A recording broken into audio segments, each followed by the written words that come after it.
Morning everyone, it's Trish here from the City of Wyndham Action Group. I haven't been online for a while, so I thought I'd put up a video. Had a bit of a just frustrating time recently with the council, and I'm sure a lot of people have had. But I wanted to point out something that I've been looking at recently.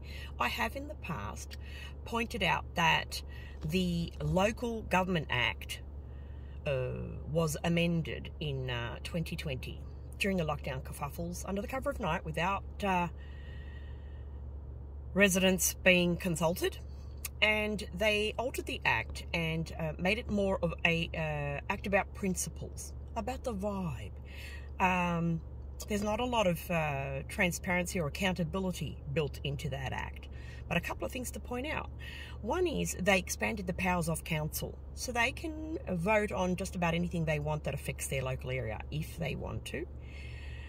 And the other thing of importance to note is how much power the CEOs have. Because if there's one thing in the council that you do notice, and that is the Act says that the councillors, your representatives, can participate in the decision-making process, but they don't have the final say.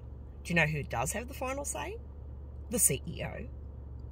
The CEO that's selected by the state government to run the council like a business, like a corporation. And they get paid handsomely for it, nearly $500,000 a year.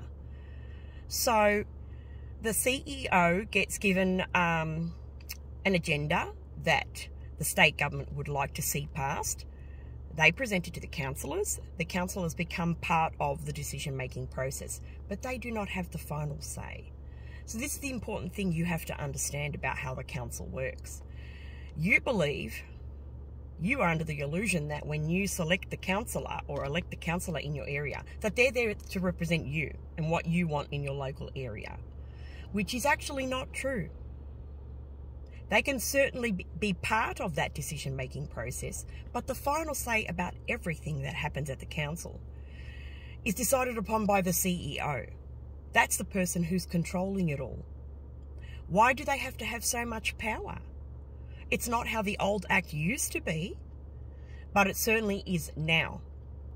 So if there's one thing you need to know about it, it is that if the council decides that they want to pour funds and time into a federal issue, such as a referendum, they can.